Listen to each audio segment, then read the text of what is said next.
What's going on, everybody? Welcome to On Screen Live. My name is Andrew Jupin, and this is our show for Tuesday, the 26th of September. It's the evening here in New York. Thanks for tuning in with us, wherever you may be around the world. Or, hey, Next Day Audio, how you folks doing, too? Hope everybody had a great weekend. Hello there, our good buddy Bucyrus, of course. Barrett Robe, Kyle Eichenberry. Hello. Celtic Ray Filmworks, hello to you. Juliana Oliveira, hello. Chris Sheen, hello. I love how we were taking just a second to get ready to go on the air here. May have started like 1 minute late, and all these people, where's my burritoing? I love it. You guys are hungry for it. We got a jam-packed show today, so I'm going to quit rambling right now, but let's get into the birthdays, by the way. On this day, I hope they had a great day. Linda Hamilton, you know her, you love her. The great Linda Hamilton. Let's see also the legendary Serena Williams. Happy birthday to her. I love this shot. And also Sherry Moon Zombie. Happy birthday to Sherry Moon Zombie. So that's all the birthdays. Let me bring in a couple of my buds here. Talk about a lot of stuff we've been watching over the last few days here. First up, the Blonde Menace, Eric Sisko. Oh, hello. You know, Sherry Moon Zombie. It sounds like a drink I ordered one time. Oh, yeah, dude. Actually, I think the last time we were in San Francisco, you and I had a couple of Sherry Moon Zombies. Oh, we certainly did.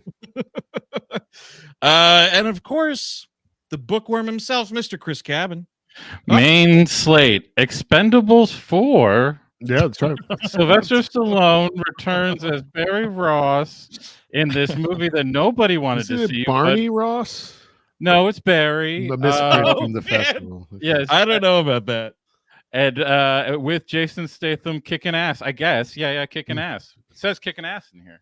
So you think that was Dennis Lim's pick, Expend4bles 4 to be in New York Film Festival? He seems like the most likely. I mean, maybe Cam. I forget if Cam is still there, but I could see him also picking that one.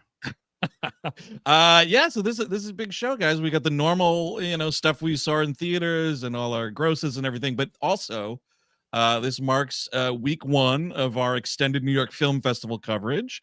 We've been getting our asses numb in some seats over the last few days here. So we'll get to that towards the end of the program here. But, those are for films, of course, you guys know, that have not been released yet. But the films that have been released, well, they're trying to make some money. Not so hot this past weekend. We'll get into it in a segment we call Highest Gross.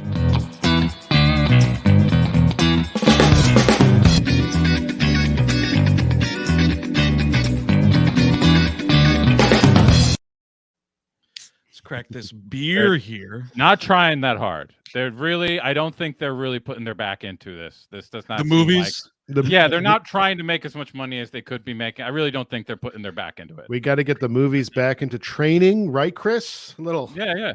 Some, right? Pulling some heavy equipment up hills, stuff like that. Yeah, stuff like that. Jerking off. You're correct. Also that. That's a great workout. Underrated. That is for me anyway, the biggest organ in the body. It's a calorie burner. It's micro cardio, and you need to do that occasionally to keep yourself up. Micro cardio? Excuse me? Well, hey, I don't know how long you guys take. Is it mega cardio? Whole hour? Yeah, dude, epic sessions. Oh, Chris. We're talking 6 hours easy, folks. We're talking about Sting. Oh, I bet you need a full bed, don't you? Hoity-toity. Oh, you need all the space you can. Well, full of partners, of course. Yes. So anyway, not talking about masturbation. Although I'm sure it was doing it for a lot of people, and with the home video, who knows? But Barbie was in 5th place. Wow. Hey, still hanging on. This is really impressive. You don't see the Blue Beetle around here. You do not. And look at this, by the way. Week 10. Yeah, week 10, still pulling another 3.2 mil, so right, because now we have IMAX in contention too, right? Yes, and they did not break out those numbers. I was not able to see what portion of that was. Where's the transparency, Barbie? I know. Kind of leads me to believe it probably wasn't that impressive if they didn't put it out there. But rocking right along, Denzel still gunning it up in Equalizer 3. Gun Denzel. Yes, No. we should mention Steve on assignment with Gun Denzel right now. He's Yes, trying he to is. crack, what we were talking about a couple weeks ago. We assigned Steve to figure out gun Denzel movies versus like detective Denzel movies. Because I still think those are two different kinds of motion pictures. I think you're correct on that. Of course, Steve is now filming Safe House 3, and it is not Denzel Washington. It's like Dan Sale DC. It's not. It's his stunt double that he uses for many of these. Dan Sale DC. I want to fucking drink beers with that That guy. guy sounds awesome. So this movie that I have not seen has been out for a month now. Another 4.7 million on the table for that guy. Ken Branagh coming in third with his Haunting in Venice. Ooh, scary. Look at this poster. My God. Oh, Very nearly a movie. Like, I got to give it to them. I really do. It's very nearly a movie. And it's enjoyable on that alone. Good for them. It's week 2, 6.3 million. It was like a decent, it's a decent hold on a bad gross. So it kind of like whatever. So here we go. New to the party, we'll be talking about this a little later in the program. Expend4bles. Expend4bles. God, this is Expend4bles. when are people Boy, just stop? It's just so fucking stupid. It's dumb. And also, it's dumb enough to be the title in the card on the movie itself. No way. Yeah. This wasn't just like a poster gimmick. No. Yeah, that's sticking around. No. Yeah, they got to do it now. So where does the 5 go for the next one? As the S at the end? I think the S would make the most sense. That makes the most sense. But remember, they can really do. I mean, after the Fast and Furious people, the Fate of the Furious as your 8th move. I mean, like, come on, you can do anything now. You just call it whatever the fuck you like. And Chris, you actually just inspired a thought here. Was that movie Fate of the Furious? No, I guess it was Too Fast. Was Too Fast, Too Furious the one that started this numbers shit all those years ago? I mean, possibly. Yes. I don't have records going back farther before Too Fast, Too Furious. My records went up in 9/11. Sorry to say. Of course. So after that is when we build back up. But Too Fast, Too Furious, that is an early one. So I would think maybe Chris Cabin Enterprises contacted certain people to try to get some stuff swiped under the rug. Look, the Carlyle Group and us, we work very well together. You just didn't realize how thorough they would be. So that debuted at a paltry $8.3 million. Lionsgate spent a metric fuck ton on acquiring and advertising this movie. This is a massive failure. And 10 years after that last one, I got a feeling we're not going to see Expendable 5. I don't think so either. And I also think this is probably a little bit of a victim of the strike. I don't think as many things are, but this one, Gen X meathead dads need Stallone singing and dancing on Fallon to remember what's going on. Yeah. Just come see new Expendables 4, man. And we play some little music room instruments or whatever you guys do. Yeah, it's cute. Hey, Jimmy Fallon, are you like the carpool karaoke guy? Oh, you can't get behind the wheel. You're drunk all the time. Never mind, man. Yeah, I love how the difference in late night was, right? He was the regular karaoke guy. And that guy, James Carville. Not Carville. No, not you fool. No, it's what's his God, the British guy. Corden. Yes. Yeah. That shows you how forgettable he is. He was one of those people that like the US was like, give him back. And the UK was like, no, you fucking keep him, man. You should have just, I guess, been left out in open waters. He's Panama's problem now. Thank God for that. But here we go. Still rocking and rolling at number 1. The Nun 2. And another $8.4 million. How is this happening? Are people sound defuriating this thing? Oh, maybe. I don't know. That's not a bad idea though, Eric. Yeah, because all these like millionaires that are out there, dude, these like renegade guys that are going into these countries rescuing these haunted nuns. Yeah. They want to see their stories on paper. And the billionaires want us to be Catholic again. So we have to get to work on that. Are we going to get a Sound of Freedom sequel covering this trial, this separation of this guy from the church or whatever? Oh, right, because the Sound of Fury guy is being like prosecuted for something. Yeah, he's like excommunicated from whatever religion or whatever. We are gonna Like, get that movie, Chris, but it's gonna be conspiracy about how he was set up by the Joe Biden crime family. Okay. I think wasn't he like LDS, like Church of Latter-day Saints? Sounds right. That sounds right. Well, what was the shit? There was also that story about like a lot of these like missions that he'd go on was based off of info from like a psychic. Oh, good. Oh, that's really like good. Yeah, and there was some I forget. Oh fuck, where did I read this? There was some story where it was like this fucking guy went with a psychic like somewhere in like South America or something and was telling like a missing kid's father, like, we know exactly where your kid is, this and the other thing. Me and the psychic are going in to get him. Yeah. Stunningly, they didn't fucking find the kid and still haven't to this day. These imaginary children I have to save. There is some serious mental health issues in this. But we got look, we got to say something nice about the guy. He did get the nun out of there. That was not made up. He did get the nun out of there, and she's doing well, haunting Italy, I guess now probably. Oh, well, she's in Italy now. That's yeah, well, she's going. She's the Pope's problem now. To get the Pope's exorcist, dude. Papa. Pope's Exorcist with the Nun crossover movie. Yeah, that's something. Hey, give found something money. to do. That's sort of like what, like the Dino Bat versus Super Croc movies on Sci-Fi Network. Yes, we're not too far from that era. Eventually, we will get to that level of just like throw whatever at whatever, and please give us your money. Oh, and from the chat, yes, he's Mormon. That's actually if someone's causing trouble, 9 out of 10 times. They do have a lot to speak for, honestly. A lot to answer for. Also, so really quickly, I'm gonna bring it up in a second anyway. But just a little art market numbers here for the Stop Making Sense reissue. Another 800K this past weekend.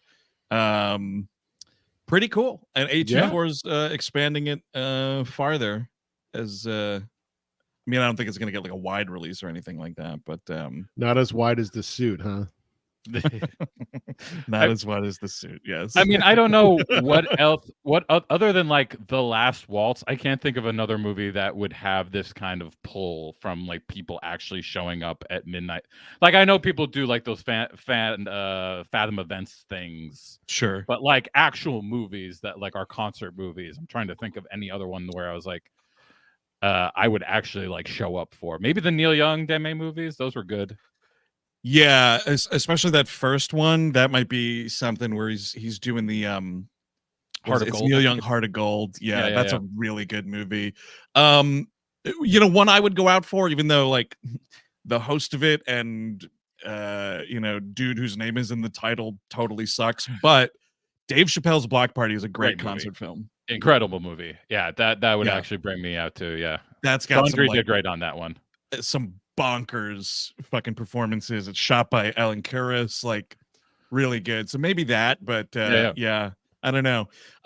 What I do know though, not for nothing, right now on our Patreon, on the $8 level or higher, you can get all of our We Hate Movies episodes starting this season, which was our Phantom Menace Redux, ad-free on the Patreon, folks. That's right. Every single week. You right there, boom, it's in your app on for Patreon or your podcatcher of choice, and it is an ad-free experience. You don't have to hear, you know, me talking about shaving my balls. Oh no, that's a fan favorite ad campaign though, I think, dude. Yeah, it's a good one. No more Hawking chicken nuggets, no more Delta 9 nonsense, no sir.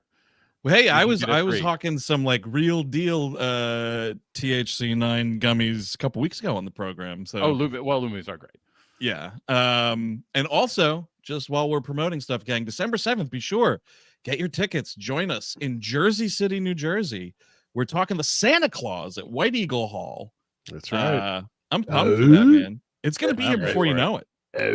Yeah, it's gonna be here before you know it. You're gonna want to get your asses to Jersey City and wear bells on. Folks, it's late at night. I'm an old man.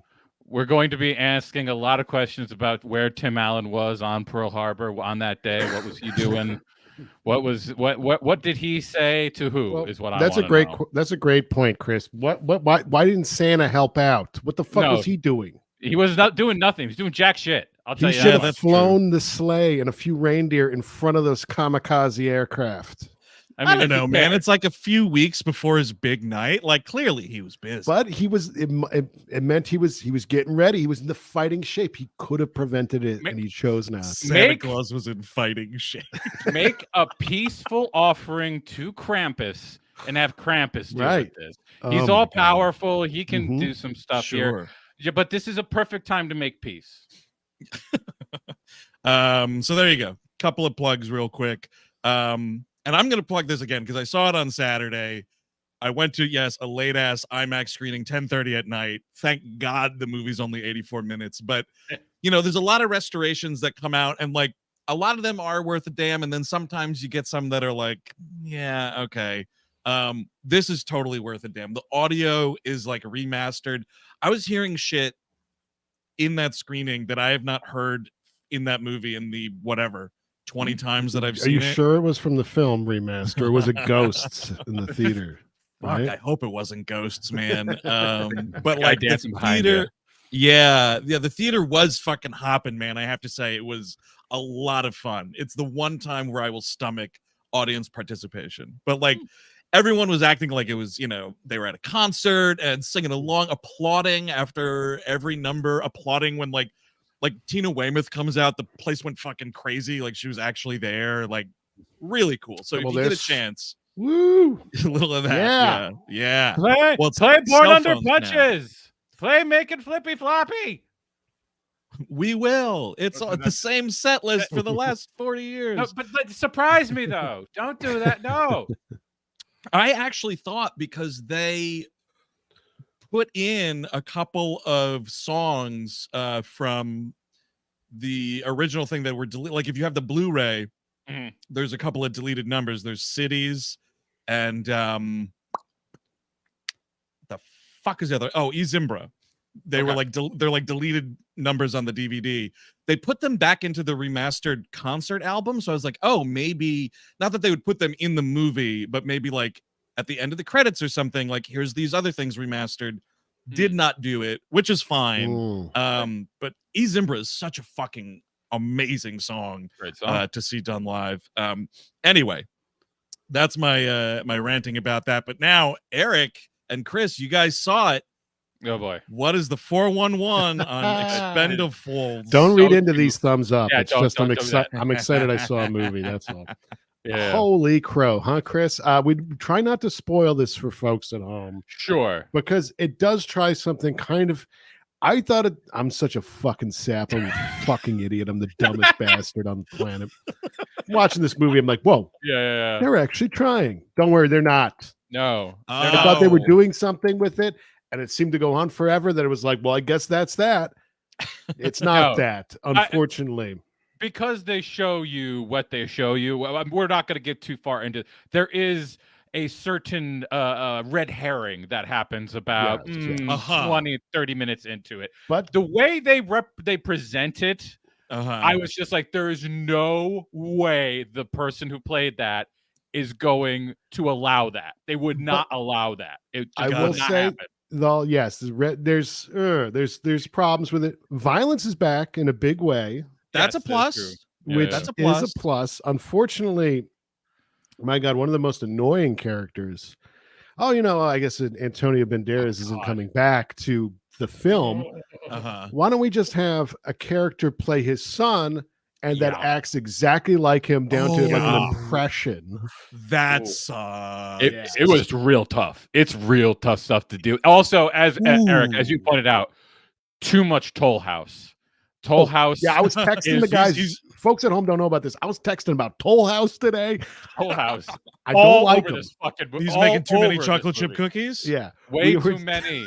And there's these chase scenes in this movie that look worse than almost anything I've ever seen. I can't remember the last time I was like, I don't know if anybody is in the same place. I don't know if this is a place. It's just It's just whatever green screening they do, they're spending less on it because the blending is not happening anymore. They're just like, that fuck right? It looks so popped out. Like everything about it looks popped out. Wait a second, and not though. in a 3D way.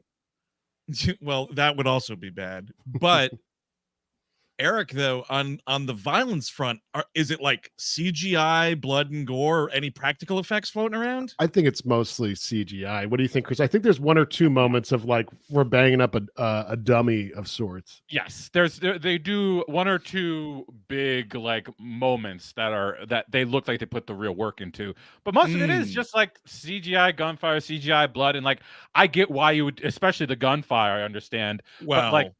Sure. The blood looks so bad. I don't like it does nothing for me. Like I guess if I was steeped in video games, the way that I guess a lot of what they hope the audience of this would be, like is like how dumb is that though, right? The video games that the people who like grew up loving Stallone in the 80s, they played pinball, they played Pong, sure. they played there's plenty of them that were playing Doom too. I mean, you got a couple of the Doom generation in there too. That's I think true. Yeah, a couple Quake hounds in the audience. Yeah, a couple Demolition Man people, Diablo files in the crowd. Yes, but like I mean, but just get some squibs on people, like the fucking blanks and all that. I completely get it. We gotta start investing in squib technology, dude, because I'm sorry, as much as like fake rain and snow still looks terrible all these years later, sure, CGI fake rain and snow, it's the same thing with blood splatter. And wait, let me ask you this one big pet peeve of mine. I despise this shit. Any fake blood splatter on the camera lens? Are we doing any of that? I don't think so. I don't think so for this one. They have done that before, though. They might not want to do the double up. They might have avoided it this time, but because I think in 3 or 2 they do that. It's just like to the point of like what you were saying about the rain and the like. That stuff isn't cathartic. Like that's mood setting, and like yes, the mood is better set when that's natural stuff. But like bloodshed's cathartic. That's the element. And like if I just see the like fucking like Metal Gear Solid splurt, like I it does nothing for me. It doesn't give me the catharsis. Like whereas excuse me, the greatest movie of the decade so far, Ambulance, does. Squibs all over the place. Squibs up to your eyeballs. Squibs. So we are panning this movie, Chris, right? Expend4bles 4 is 2 thumbs down on the show. Careful, we'll get sued. You can't I mean, it's 2 fucking fingers hands go down. Hands down, jerking off jerking off down.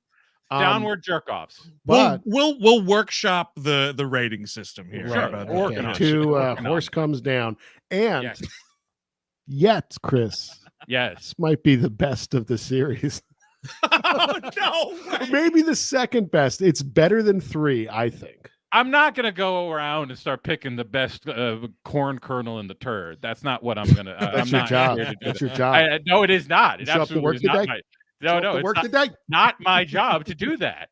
It's just bad. It's like all these are bad. You shouldn't be watching any of them. Like I guess if you wanted to watch the first one, I understand it because Mickey fucking Rourke's in it and he's a phenomenal actor and he has presence. But like the rest of this, you can just fucking junk it right now. Like this one included. Just fucking throw it out. Well, you can throw it. There you go.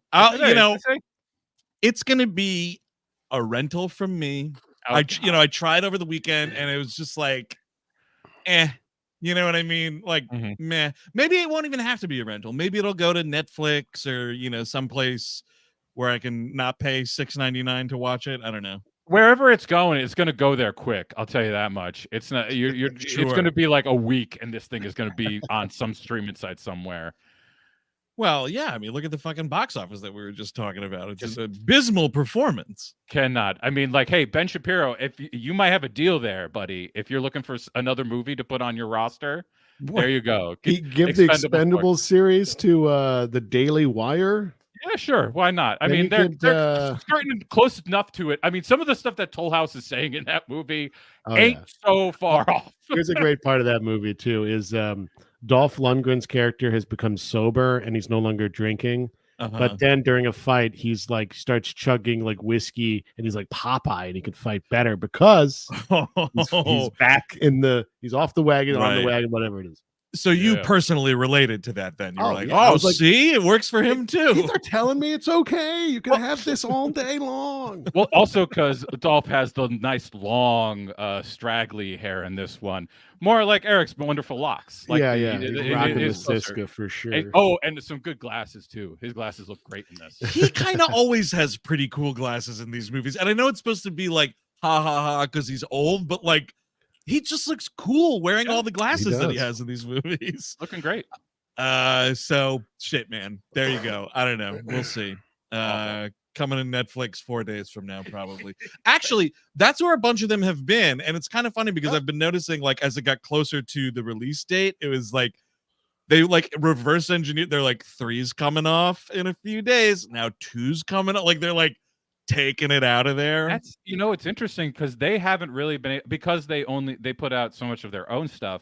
They haven't been able to do something like where like Peacock can be like 2 weeks in, like not 2 weeks, but like 2 months in, like Nope or Ambulance or something like that. They can put it on their stream. Like a big movie comes to a stream. They don't really have that because they're always just putting out their own movies that like most people don't give a shit about. You got to make room for Extraction 2 and shit. Of course, but like, it would be funny if they just were like, "Hey, we'll fucking pay for Expend4bles 4 to put on the platform in 2 weeks. Please do this." And not a bad deal. Not a bad deal. Honestly, it's probably not that far off. They have those deals that they make now where they've licensed like old catalog HBO shows. If Expend4bles 4 came out initially on Netflix, they'd be saying it's the biggest movie of all time. Take a back seat, Extraction 2. Here comes Expend4bles 4. Andrew, your mother saw it twice. Your father saw it 5 times. My dead grandfather watched it 10 times. All dead relatives are just watching it nonstop, over and over again. Because we're all still talking about Red Notice, right? Yes. Was that the name of that thing? Was that the one with The Rock, Ryan Reynolds, and Gal Gadot? The most streamed film in history. So much streaming. I can tell you a fucking thing that happens in that movie. I think there's maybe like a fake art heist or something at one point. A Coca-Cola. He pours a Coca-Cola over a piece of art. So maybe that's what we're pulling down. Yeah. There, pull it down. 2 Cokes down. 2 Cokes down. There you go. Sponsored by Coke. Anyway, so the big thing since last Thursday, of course, we have been downtown at the Walter Reed Theater, Film at Lincoln Center, watching a bunch of shit in anticipation of the 61st New York Film Festival, which opens opening night this Friday, by the way. Oh, yeah. Here we go. It's coming. It's coming, man. So the 29th through the 15th, if you're in town, tickets are fucking sparse, man. I did try to do like a couple of public screenings. Everything sold out so fast. Selling like hotcakes, which hotcakes. You can't keep them on the shelves. No, you can't, Eric. You're right. The standby line is always good for these. I do hear a lot of friends get into a lot of these screenings just by hanging out whenever the screening is happening. So if you are in the area, you should try to get on a wait list or something. It usually does work out. Yeah, that's true. Rushing is worth it, especially if it's a screening at the Walter Reed. Because I think the other thing that kind of not kills it, but like makes it difficult for the public is like, unless you're buying a pass, like if you're just trying to single ticket shit, the Walter Reed is a big enough auditorium, but the 2 over in the Eleanor Bunin Film Center there, the Francesca Beale and the other theater, the Howard Gilman, they're not huge auditoriums, and it's a popular fucking film festival. Yeah. So you've got like all of these people trying to descend on this film institution to see these, incredibly hyped movies, and it just sells out so fast. That's why I'm glad they are doing the satellite thing again this year. There will be theaters around the city doing like a screening or 2 of some movies. I know like BAM is doing it. The Maisel Cinema Uptown, I think, is screening some docs. They're doing, of course, they announced today, the Fincher is going to play both at the Walter Reed, or maybe it's at Alice Tully, and over at, of course, the Paris. So yeah, a lot of shit floating around. We'll see if we actually get a about that, Andrew, the Fincher playing. I thought it already was on the schedule, but turns out that's Hitman. Oh, the Linklater. Yeah, totally. Yeah, dude, the Killer and fucking Hitman in the same festival now. It'll suck if they don't introduce a press screening for that. I can totally understand why, but I guess we'll have to wait and see. But we've seen more than this, but these are just some films of the first like week or so that we just want to get through here. So the first one up, it's a me and Chris covered film here, the new one from Bertrand Bonello, The Beast. That of course was Léa Seydoux. And who's that? The guy is Mackie? Something like that. Yes, yeah, so George McKay. Léa Seydoux or Léa Seydoux on this film? Let's hear it. I'm going to say do on this one. I'll say do. Okay, we got one do. I'm gonna say do also. But I will say there's a lot of movie in this movie. It's fucking 2.5 hours long. I don't entirely think it needs to be, even though it's like this triptych thing where we're doing like 3 different timelines here with the 2 of them as like these, you know, soul-crossed lovers in one way or another, which is interesting. You know, I think it took me, I don't know how you feel about this, Chris, but like it kind of took me a while to figure out what the hell was going on, and I think maybe part of that is my own fault of like not thoroughly reading like, you know, film copy, you know what I mean? Like, because I sometimes like going in cold, but sometimes like going in cold can totally screw you over with a movie like this. Well, yeah, I mean, I think he throws a lot. I mean, Bonello is not, he's challenging, but he is not a guy I necessarily think of as someone who like gives you a difficult like narrative. His narratives are bold and controversial, but like this is the first time where I'm like, he's actually jumping around. He's actually like using these very strange devices, especially towards the end. Somebody, I think it was Nick Newman at the playlist, not the playlist, the film stage. Yes. I think he said something that you can feel the influence of Twin Peaks: The Return on this, and I was like, absolutely, you can. Especially like, with the like last moment of the film. That's kind of all I was thinking of, because it's almost exactly a Twin Peaks: The Return moment. Very. The mood is very similar. Everything there's that kind of confrontational nature that Bonello is known for. But I was actually really taken with how like bold this was. Like he juggles 3 different timelines. And 3 different like realities, it seems, in a lot of times. Like to give folks an idea really quickly, so it's about in like 2044, Léa Seydoux is a woman she's an actress, but in this like not so distant future, like AI is taken over everything, so it's hard for human beings with emotions to get jobs. So there is a process where you can have your DNA like wiped out, which in turn, in the world of this movie, wipes out any like past lives and memories of past lives, sort of cleans the plate of your soul, basically. So while she's undergoing these treatments, we flash back into 2 of those timelines. One is like 1909 or something like that, in Paris, and then the other one is 2014 Los Angeles. Are these 2 timelines you're floating around in.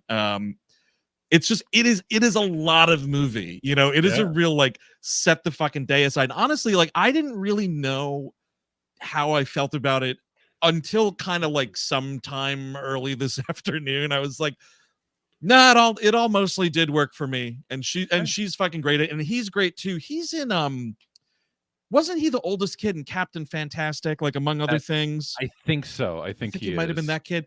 He's been around for a while. The fluent French. I was really impressed with his command of the language. It was supposed to be what was that dude's name? Gaspard Ulliel, the guy who passed away. He was in Hannibal Rising. Right, He died in like a skiing accident. Like the movie's dedicated to him. He was supposed to be this role, and then, you know, obviously could not do it. But yeah, George McKay, I thought was really good, man. He's an interesting guy. He's not, you know what's funny though? He kind of reminds me a lot of Harris. It's the English guy from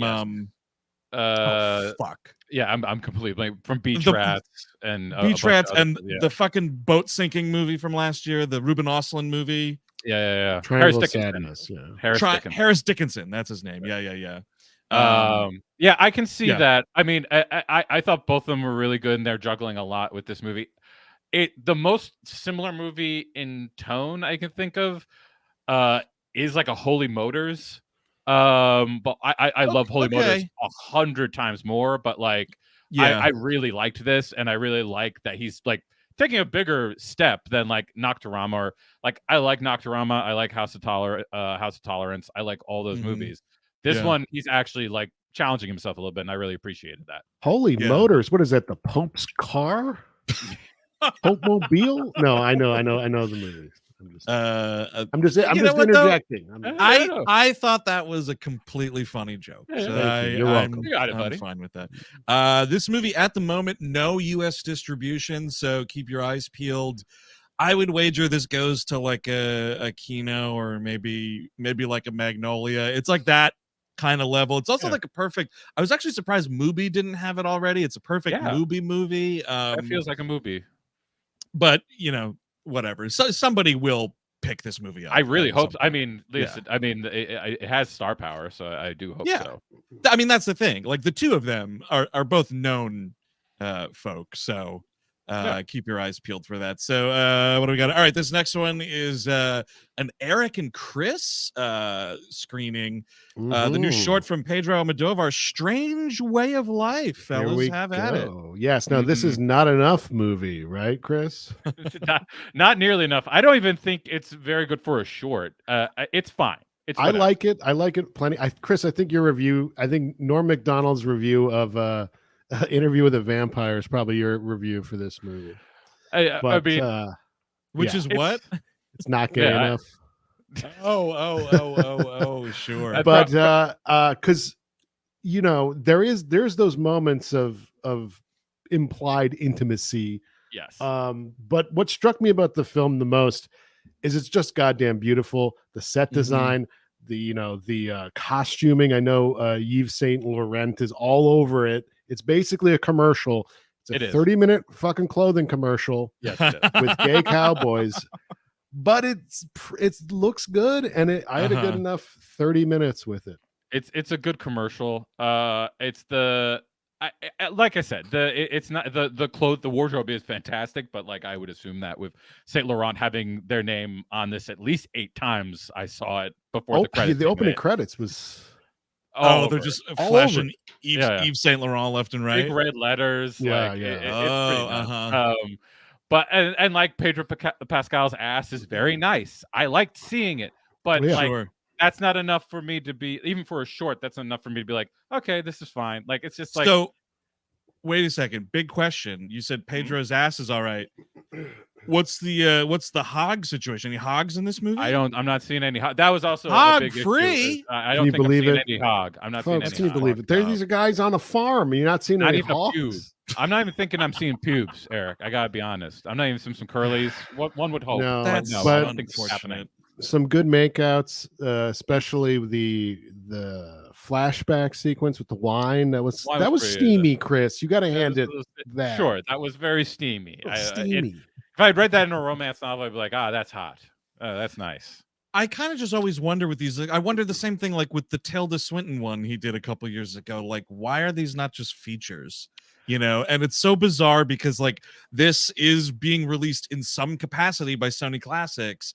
The last time they did this, it was the last time it was they paired it with like if you booked it, you also booked a DCP of Women on the Verge of a Nervous Breakdown, and you did like an Almodóvar. That makes sense. Makes sense. But you're right. Like, just find 50 more minutes and put out a short feature. I would have probably loved it because the aesthetic is really, really, really impeccable. Especially when you're calling this, like, I forget if he said the word corrective. I think it was to Brokeback Mountain, and I'm like, no. He said something about how he wanted to make like a response to Brokeback Mountain. I think he said corrective, but I'm not gonna. Don't quote me. What's on the that. Response? Better clothes? Yeah, I guess. No, and like I thought he was gonna. I thought he meant more intimacy. I thought he meant hog. I'll be honest. I thought that meant hog. No, it meant more fashionable. That's what. Way more fashionable and like more flashbacks to like younger them. Like I guess. But like, I didn't get it. Like, if that's what he thought, I didn't understand that part of it. I don't know, man. In Brokeback, Heath Ledger fucking spit lubes with his hand Great there, scene. and that's pretty something. Pretty great. I like both movies. Yeah, it's kind of sounding like this movie doesn't even reach that. No, probably not. It's been a while for me in Brokeback, but probably not. Just Pascal's ass, which is not. I'm gonna say it's a very nice ass. It's a very nice ass. Yeah, you can wake up to that. That's literally the only part of the movie I've seen because I had to like skedaddle before that happened. But Mr. Skin, you stopped at Mr. Skin. Dude, yeah, I was on the train, like I can't wait. No, the booth was like teching it and getting the masking and everything in the theater between screenings set, and they like jogged through to get image on screen so they could mask out appropriately, and it was just Pedro Pascal's ass, just like he's laying like ass up in the bed. Yeah, so if you have to pause a part of the movie, man, pretty good part to pause on. That's how they should end the second season of Last of Us. It's just a close up of it. That's how that should culminate. All right, so moving on here, we got another one here that was just Chris and I here, Chris and me, whatever. Anyway, first I would say major banger of the evening. Oh, yeah. The latest, and I guess now last, I don't know, film from Hayao Miyazaki, The Boy and the Heron. He says he wants to do another one, and I'm like, is Miyazaki, that right? You go ahead and you do another one, buddy. You go ahead and do whatever the fuck you like. Do it up, because honestly, great. This movie's great. This incredible. You know, kind of a blend of like a bunch of different modes, like Miyazaki modes, you know, but like it all kind of worked for me. The fucking animation, I mean, folks at home, you absolutely have to see this on a big screen. G-Kids is putting it out, you know, so look for it, I would guess, around like your indie theaters. But you know, who knows? Actually, they probably will get in some chains. But I think it's just fucking stupendous. You know, I figured out a new way for people to be mad at me, and I think I'll say it now. I think I've realized what my disconnect with anime is. Sure. And I'm sure this movie's the exception. Okay.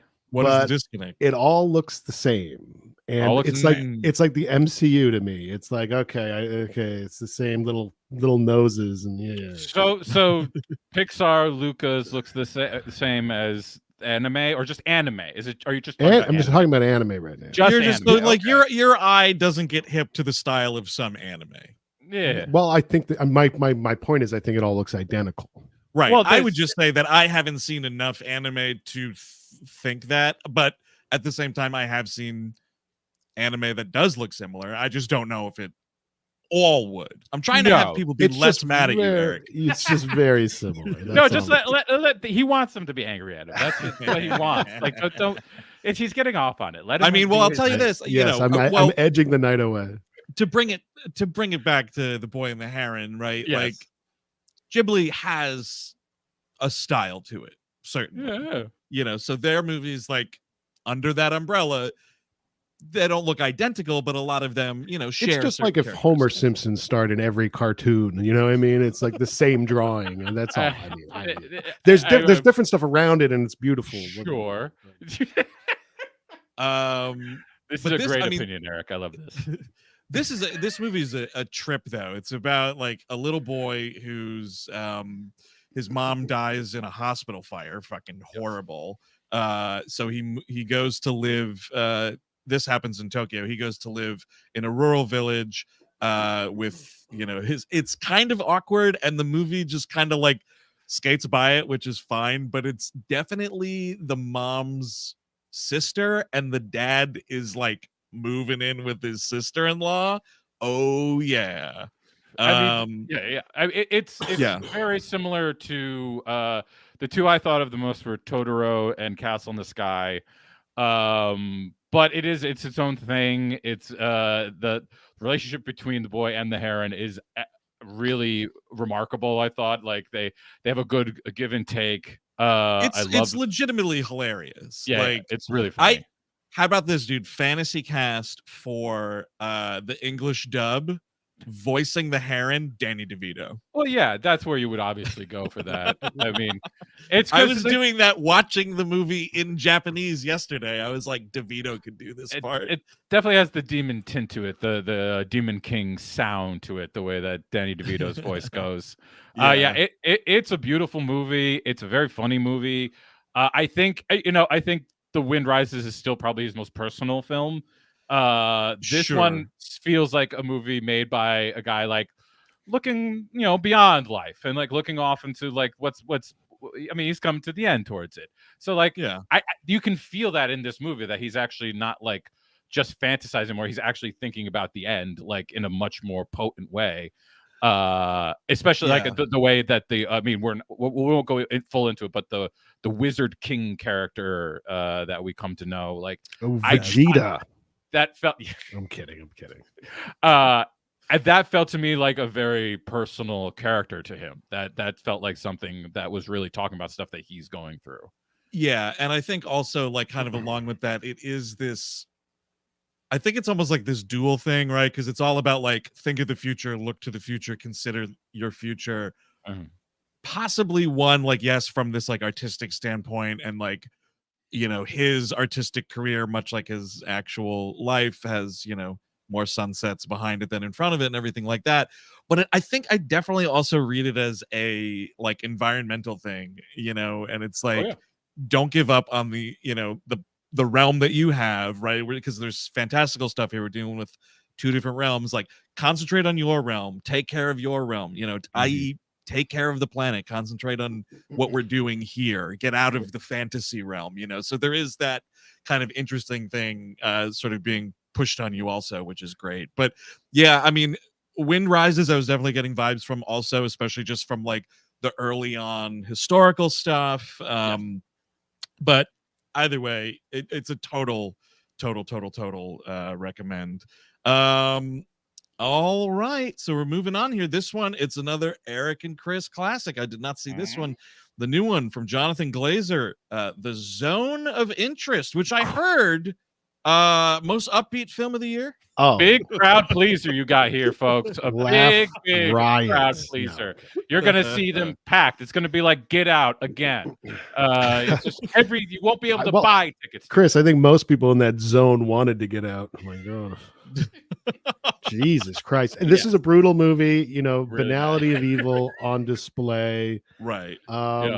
Just sort of the ins and outs of bureaucracy of running a camp and just growing a garden next to it and having this idyllic life next to Auschwitz, because the Germans, they even use Auschwitz specifically, huh? The big names they're pulling out. Oh yeah, the big boys coming out to play. But you focus really on the inner life of this German family helping run the place, and you don't really get.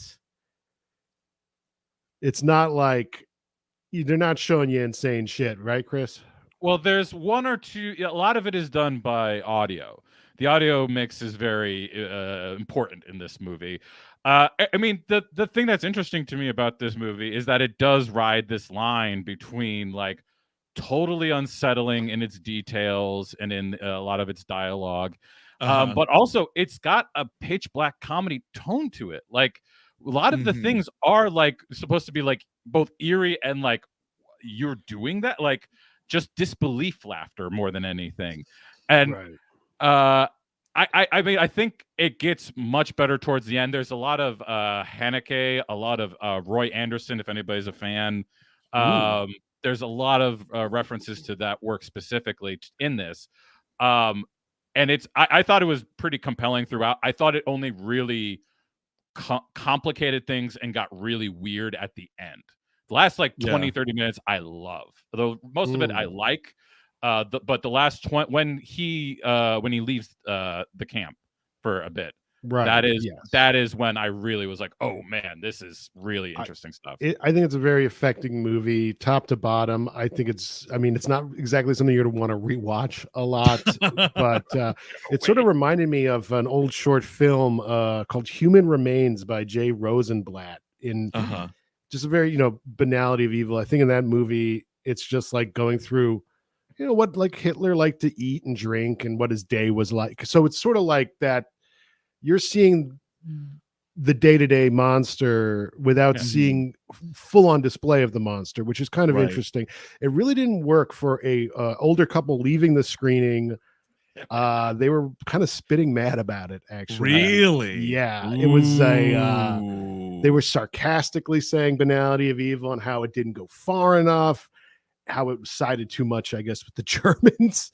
But I think that's a kind of a misreading. I think they just they expected something, but it's also, why do you want, you know what I mean? At the same time, why do you want to watch, you know, A Night in Fog, a fictionalized version? We've already done that. Like we've been through quite a lot with this subject.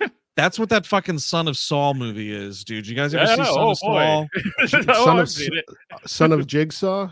No, Saul, S-A-U-L. So sorry, my accent is making this difficult. S-A-U-L. I don't think I saw that one. It is a movie where you are fucking in a concentration camp and the camera is just over this dude's shoulder literally the entire time.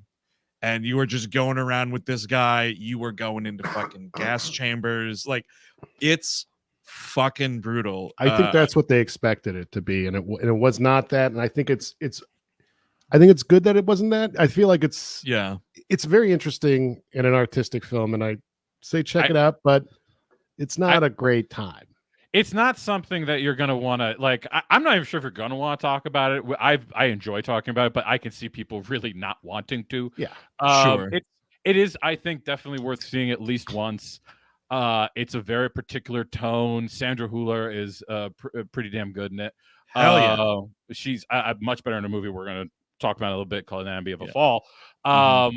But I think it's worth it. It might be my least favorite Glazer, though. That's what I was gonna ask. You know, because this is out later this year from A24. Like, I'm definitely gonna see it. I've seen all his movies, which are 3. This makes 4. So so you think this is at very bottom, Chris Cabin? I mean, for me, it has to go Sexy Beast, Under the Skin, Birth, and then Zone of Interest. That's my and Zone of Interest might get better as I think about it more, but like the replayability, dude, you're gonna be I'm definitely gonna watch it one more time. I can't say beyond that, but like I'm definitely gonna see it one more time just to see where, because like a lot of it was spent kind of just like watching it unfold and not knowing where it was going. So like now that I know where it's going, I can at least appreciate the details a little bit more, see if that does anything for me. But right now I'm pretty firm on that ranking. Interesting. So yeah, we will see with that. I am curious. It was just another, I had to get the hell out of Dodge that night. But I've liked all his movies, man. So you know, I don't know. We'll see. So here we go. Another one up. This is a me and Chris. The new one from Drive My Car is Ryûsuke Hamaguchi. It's called Evil Does Not Exist. This is out this year from the good folks at Sideshow and Janus Films. Films. I guess someone didn't see Zone of Interest. Excellent. Yeah, man, this is I mean, definite like vibes of Drive My Car in a lot of ways, but it was again another like I'm thinking on it kind of a situation, and I have come to the realization that I think it's pretty good. I don't think it's like better than Wheel of Fortune and Fantasy or Drive My Car or another one of his that I've seen, but it worked for me in a lot of ways. How about you, Chris? I think it's a more minor key than those movies are. Like all of his movies, at least his recent ones, all have really grand ambitions. Like even Wheel of Fortune and Fantasy, like as a trio of shorts, like there is a certain hugeness to them. Like this is not a big story. Happy Hour is a huge story. Asako 1 and 2 is a huge story. Drive My Car is humongous. Asako 1 and 2, that was the other one of his that I have seen. I haven't seen Happy Hour because it's long as fuck. Very long. I love to Drive My Car. I'm bummed I didn't get to this one. Eric, I think you're gonna really like this one because it's a Yes, different actually. register for him. Like I have never seen him get like real dark this way. Like Mhm. he's much more of a humanist. He's interested in human behavior, human dreams, like how people interact with one another. That's a huge element to this. This is all about that too, but in a much more like foreboding way, a much more like scary way. The end of this movie like stunned me. Oh, Yeah, nice. I'm it's excited. pretty another It's a banality real like people thing. yeah, honestly, yeah. I mean, fucking big time. But there's also like all of this absolutely stunning nature footage. Like, so Eric, here's the plot of the movie is or the story of the movie is there's a like shitty corporation that wants to build a hip glamping spot in this mountain town. You know, of course they're from Tokyo wanting to do this, and it's about like the townspeople being like, hey, that's fucked up, like things like your septic tank's gonna fuck up our water supply and things of that nature. And so it's the like these two people from this agency that get sent to this town to be like the Q&A people at like the bullshit, you know, we're just pleasing these people kind of town meeting. Right. And it just sort of like goes from there. But there's this dude, like the movie starts with this guy chopping wood, and he's going down to a creek. I love and that. He's getting pure water, you know, filling Mhm. it up, and he's like bringing this water to his buddy's like noodle shop in town. Like it's just this amazing like portrait of this like really kind of gorgeous small town that like these things are getting gobbled up by the day, you know, by fucking companies like this stupid glamping shit or whatever, you know, industrial things. So like there's all this really awesome like man's relationship, you know, human's relationship to nature, things like that. Sounds great. Eric, this guy is living the life you wish you were living. This guy is smoking cigarettes, chopping wood, getting water from the woods, and just hanging out all day. Like I was like, this is if the house he has was like in a mountainside hobbit like, I think that would be your dream life. I think that's what you wish for. Yes, it would. As it is, I was looking at that house in the movie, man, and I was like, hell yeah. Hell yeah. Like there's Not one bad scene life. where a woman is looking out off this guy's like back deck or whatever, or his porch or whatever you want to call it. And it's just like this like amazingly beautiful Japanese forest. And I was like, that's a nice house, dude. Like that's you know, it's very small and you've got like a wood stove, like all very, very cool. Amazing. I like that. Return to nature, folks. And it's kind of funny though, Chris. I think you are right though. Even as like you were sitting here discussing it a little, and I'm reminding myself of all these things that work so well for me with the movie. I do think like I don't know, lesser's a wrong word, but it's just not in the same. I think key. Did you use key or register? Like, yeah. It's just not in the same headspace as some of his other more recent stuff. It's not as big. The ambitions are. I mean, I think the Yes. ambitions are interesting, but they're not as grand. Right. Yeah, that's a really good way to put it. So this next one is just me real quickly. The new one from Andrew Haigh, or maybe Hay. I never know how to say this dude's name, but All of Us Strangers, of course, you know this guy from Weekend and 45 Years. I have something recently. Name another one of his. He did a television thing recently, I think, too. Sort of like some multi-part crime thing.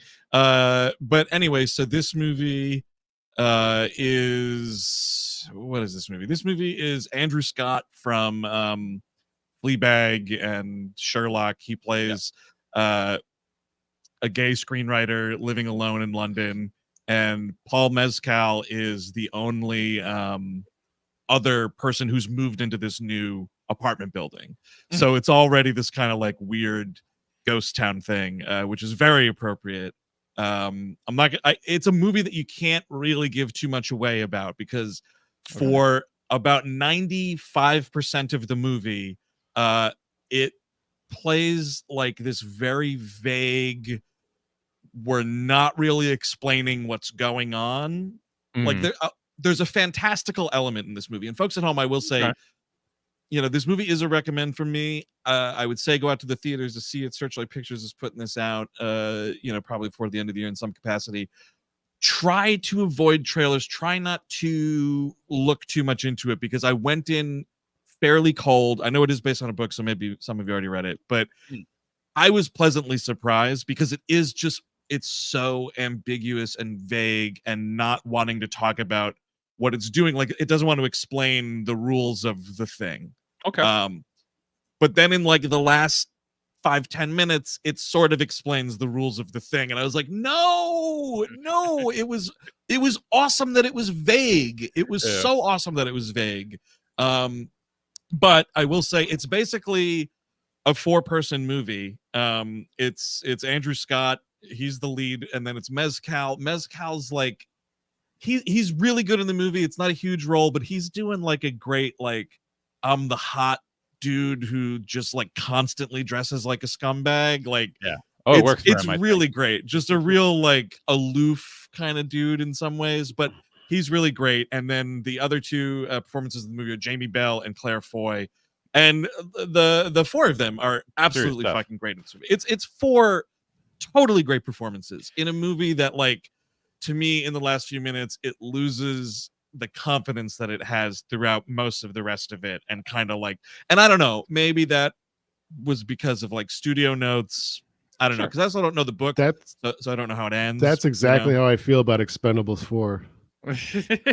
Very similar films. Very similar films, I hear. Oh, absolutely similar films. I that is my general feeling on him as a director. Is I feel like I really like Weekend, but his other films, my general feeling is like, he always has great performances, and that's usually when I'm watching his films, and even his Lean TV. on Pete. That's the other Lean one. on Pete, and then that's he did some. He directed a few episodes of Looking too, I think. On HBO. Right, and I think he did the Looking movie. Actually, he did. He absolutely did. Yes. Which I did not see, but everybody I've heard from says it's terrible. What's his name is really like the main guy who's in Mindhunters too. Not Holt McElhaney, the other guy. The younger guy? The younger guy from Mindhunter? Yeah, the other Mindhunter. He's the main character, and he's very good in it. But yeah, the movie itself is not very good. Jonathan Groff? Yes. Oh, Groff. Groff. Groff. A theater guy, I think, too, right? McGruff, yeah. The crime guy? A lot of theater stuff. He's also in that Matrix Revolutions. Yes. He's a therapist. He's the therapist against... Right, Neil Patrick Harris is also in that for a second as another... Yes. Yeah, I believe so. 45 Years, I still think is his best movie. I remember being so, like, punched in the gut by the end of that movie. It's a really great... That's a movie that there's also, like, kind of a shift in it, but it's not, like... It's not losing confidence in what it's doing. It's actually, like, hitting you over the head with something even more. Yeah. That fucking Lean on Pete, though, is one of the most devastating movies I've ever seen in my life. You're getting gut punched and hit on the head. Time to find a new movie theater, my friend.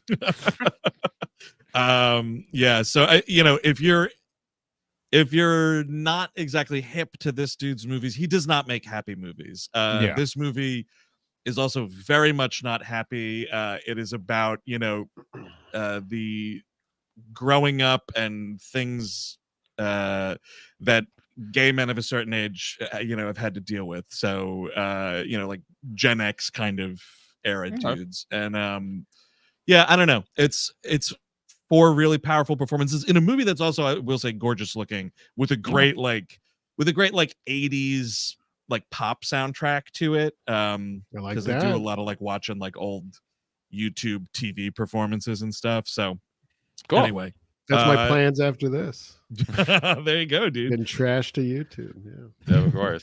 Like you're doing right now, folks at home. That's right. All right. So the last one for this week, the new one from Justine Triet, Anatomy of a Fall. Now this one is out this year from Neon. No strangers to putting out good movies, those folks. Yeah, we all saw this one, and it was pretty good. I really enjoyed, especially the courtroom sequences. Oh yeah, I mean, this is a courtroom. Uh-huh. I mean, like this acting. is primarily a courtroom. Yeah, it's a good procedural too. Like it does take you from one point to another, and you're going through the case. If you like that kind of movie, you can't really go wrong on this one.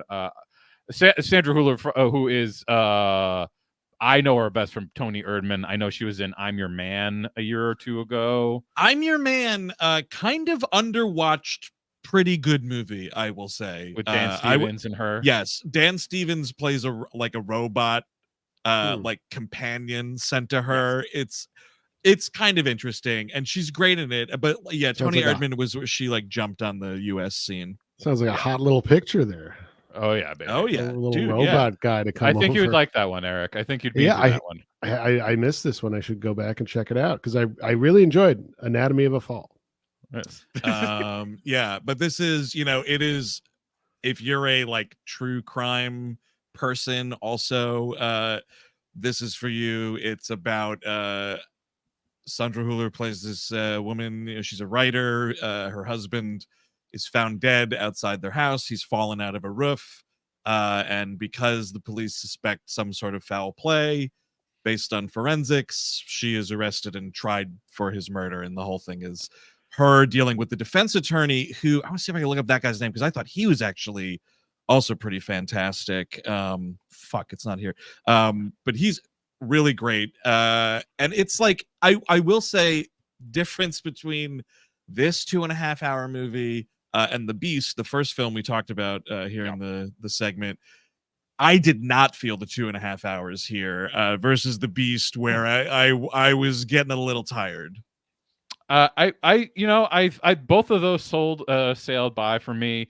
Definitely this one gets you. The procedure stuff really does sink you in. You get wrapped up in it. I think you're burying the lead. I think we're all burying the lead here.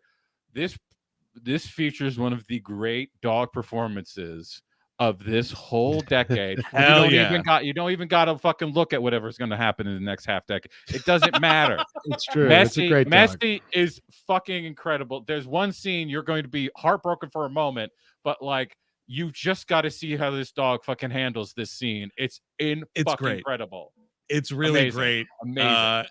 And folks at home, like you know my track record with dogs in cinema and things happening to animals. It's all gravy, and that's not a spoiler, so just don't worry about it. But they shoot the dog. No, they don't. I'm kidding. This fucking dog performance. I mean, like, you're not going to get over it.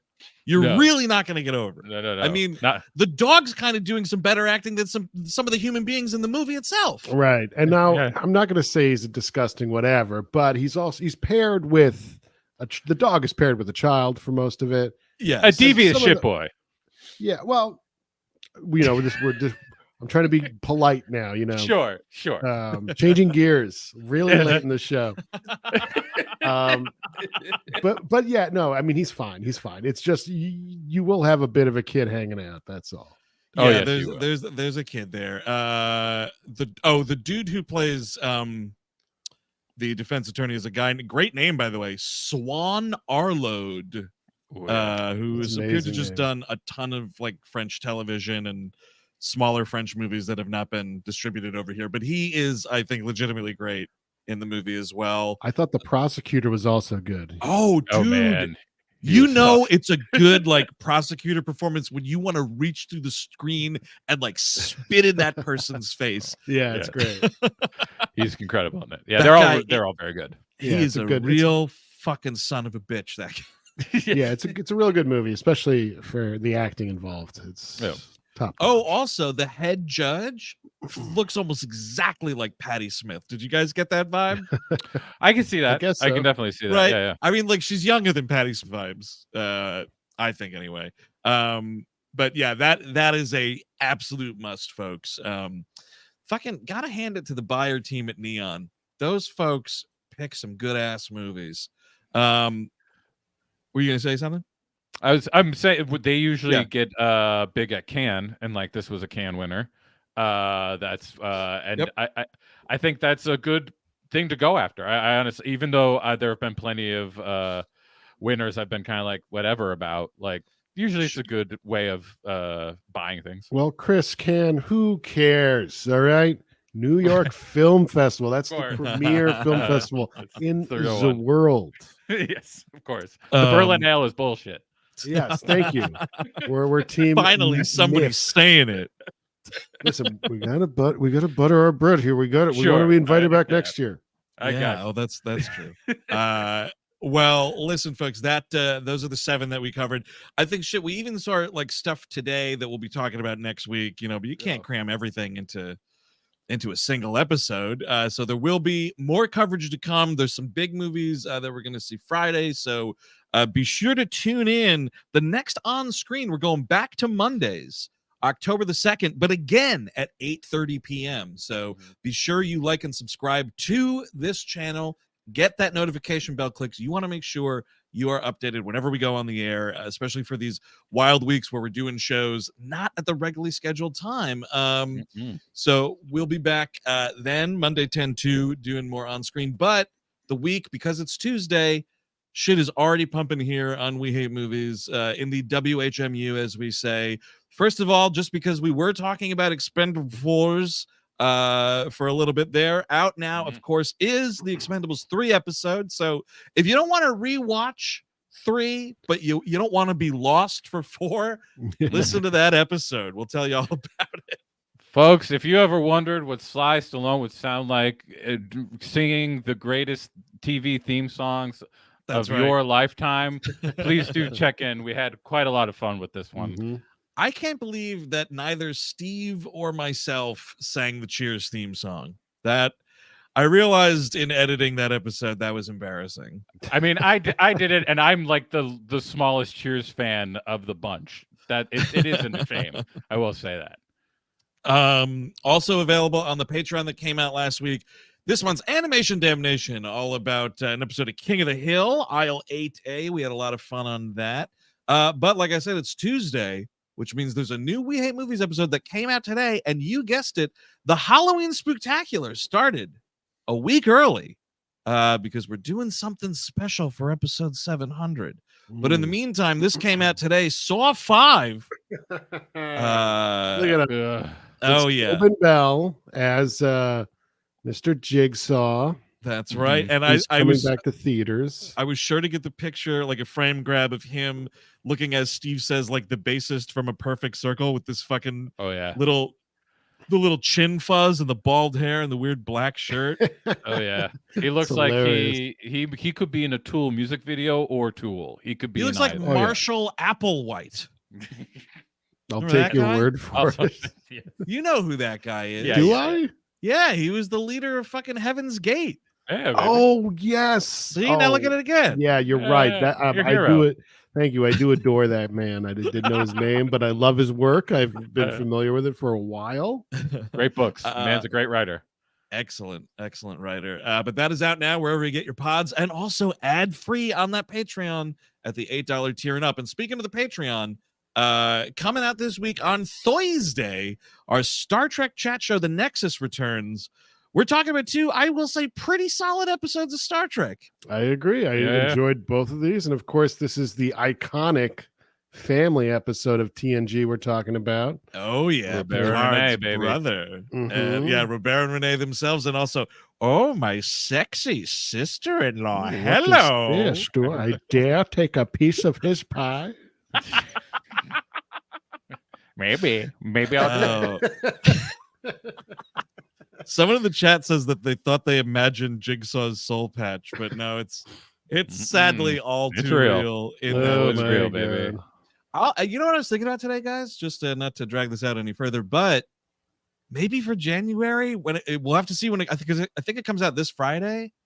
What's that Saw X up to? Oh yeah, we're gonna definitely do it. I think that's nearly a lock. I can't see how we avoid that. I mean, him in Mexico. I mean, like, Jesus Christ.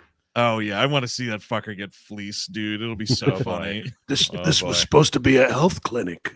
A lot of door bops south of the border, dude. I don't know. We're all gonna find out. We're all gonna fucking see. Listen, I'm really mad that my prescriptions are cheaper down here. Okay, this is ridiculous. You should be gouging me. Yeah, I mean, my friend Cameron Ripley will be saying it. Man, that guy's an all right guy. But that is going to do it for this episode of On Screen Live, everybody. Like I said, we will be back and better than ever next Monday, October the 2nd at 8:30 p.m. with more New York Film Festival coverage. And yeah, probably talking about Saw X. So until next time, I've been Andrew Jupin. Eric Siska. I was waiting for Steve Cabin. Sadak. Sorry. No, he's still in the research room. Yeah. By Chris Cabin, also. You probably didn't hear it. Yeah. Sorry, I stepped on that. I'm stepping on everything. Oh, man. It's all right. It's all right. It's been a long night. All right, folks. We'll see you next week. Have a good one. Bye-bye.